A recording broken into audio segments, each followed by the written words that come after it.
You ever walk up to a place you helped build and feel like the ground itself has turned on you? That's how it hit me as sulfur stinks so thick it made my eyes water, and half the surface of Red Hollow Pond dotted with dead trout, bellies up like someone had flipped a dark, ugly coin. I stood there with Lily's little tackle box in my hands, pink, scuffed, said LL, on the corner, and for a second I couldn't remember how to breathe. This pond was where my wife taught Lily to skip stones, where I dragged a backhoe in my 60s because the county wouldn't, where the two of them learned to laugh at the kind of quiet that makes a man think he's never alone. And now someone had poured poison in it. Name's Hank Mercer. Retired civil engineer, stubborn enough to keep fixing things that weren't my job, sentimental enough that I still keep my father's wrench in the garage. I built Red Hollow Pond 30 years ago out of a dry depression and a lot of stubborn sweat. It wasn't just a man-made hole. It was where Sorry Lily said her first real laugh. So when Martha Keene showed up with her clipboard and that thin smile that hides decisions, and the Woodridge Estates HOA started posting signs, no fishing, private property, I shrugged and pulled the first one up. I figured it was petty, a paper problem. I was wrong. The first act is short and ugly. Smell, dead fish, and the HOA pointing fingers like they had nothing to do with it. They're expert at theater meetings at 7, press releases by noon, sympathetic faces when the camera shows up, and they've turned community standards into a weapon.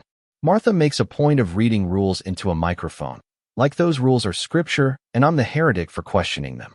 She suggested it might have been my fertilizer runoff, or some natural bloom, same line of nonsense they trot out when they want to avoid responsibility.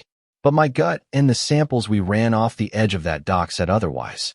There was a smell of copper and chlorine underneath it all, something not local, not natural, and a trace that Walter, my old lab buddy, swore he'd never seen in a normal pond. I could have done the quiet farmer thing and gone home and grieved, but grief has a funny way of turning into stubbornness when you're used to solving things. Act 2 was the slow crawl of proof. I dug through old survey maps, dusty stamps, and that awful stack of deeds most folks never read. The pond sat on my property, yes, but the irrigation line, the one that fed Woodridge's decorative stream, and the common flower beds ran from a valve buried under a gravel bank that, by paperwork, crossed a utility easement.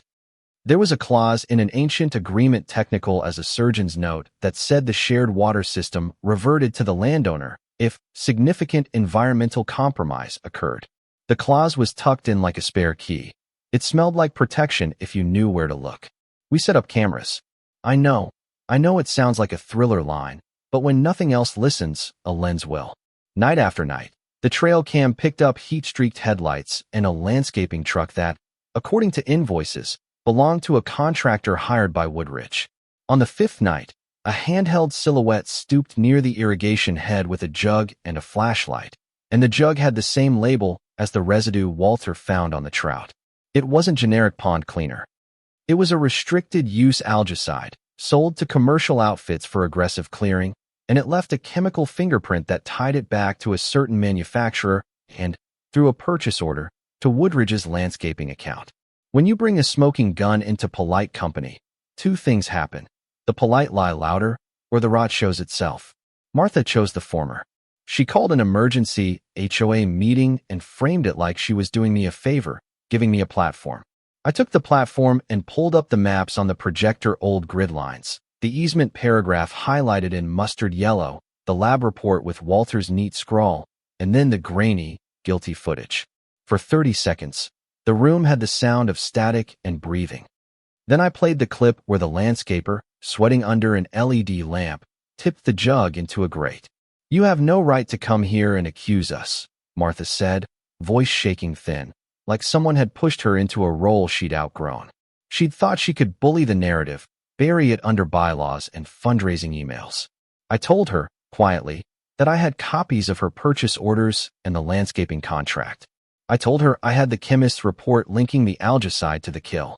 I told her I wasn't here for a sermon. I was here because the easement said if the water was significantly harmed, I had the authority to shut down the feed and pursue remediation at the HOA's expense. Her face went from collected to very small, which is what happens when all the little lies you've stacked begin to wobble.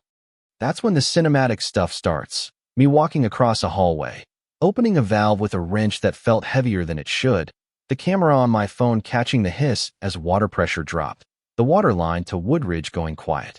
You could see the community's decorative stream go from glassy to a trickle in a matter of heartbeats, and a dozen voices rise like gulls. The board members fumbled for their phones. Martha stood there, and for the first time, she looked unconvinced. It wouldn't be a story if she hadn't tried to turn it around. She accused me of being dramatic, of weaponizing grief for attention. She said I was trying to gain control. I told her, real quiet, that control was never the point, stewardship was. She said their flowers mattered. I told her Lily's first laugh mattered more. That line, maybe it was sentimental, maybe it was manipulative, but there's nothing like a granddaughter to make your voice steady. The legal part was messy and satisfying in equal measure. The county opened an environmental probe once the footage and lab results were undeniable. The landscaper, a man named Raoul with calloused hands and a nervous laugh, eventually admitted he'd been told to clean the pond because the HOA wanted the reflection for the annual fundraiser. He said he didn't know it would kill the fish. He just followed orders. Orders come in many forms. Some come from petty vanity, some from fear of losing face at a board meeting, some from a woman who decided aesthetics beat ecology because she was tired of being ignored.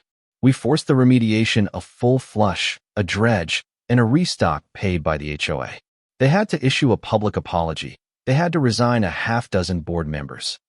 Martha didn't get dragged out in cuffs. It rarely comes to that in small towns where reputations are currency, but she did lose the power she loved.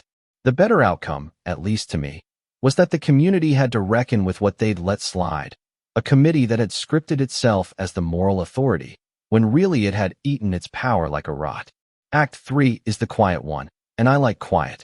After the trucks left and the water cleared, we restocked the pond with trout strong enough to make a line sink and kids to squeal. Lily came back, same scuffed tackle box, hair in a crooked braid, and she walked to the rock we now call Lily's Rock and cast a line. The first bite was small and comic and perfect. She hooped in that high little sound that makes you feel younger and older all at once. The county adjusted their easement language statewide a year later, a bureaucratic little thing called the Mercer Addendum, which sounds absurd on paper, but means a real house of cards can't hide behind bylaws next time. But the ending's not neat, because life never is. Woodridge reformed some of its practices, but under the glossy newsletters you could still read petty feuds and underlying envy. People change their faces, they don't always change their hearts. And there's a question that settled in me, the kind you chew on in the dark. When do we let a committee decide the value of a thing that mattered to one family? When do community standards override stewardship and history and kindness? I fixed a valve and called a lab, but the larger thing, the slow erosion of respect for what we inherit, is still a fight. If you're watching this and have lived through a small war with a homeowners group, or a neighbor who decided their opinion counted more than your life's work, tell me, did you win? Did you learn something that could help someone else? I want to hear the good, the bad, the ugly, which laws helped you, which didn't.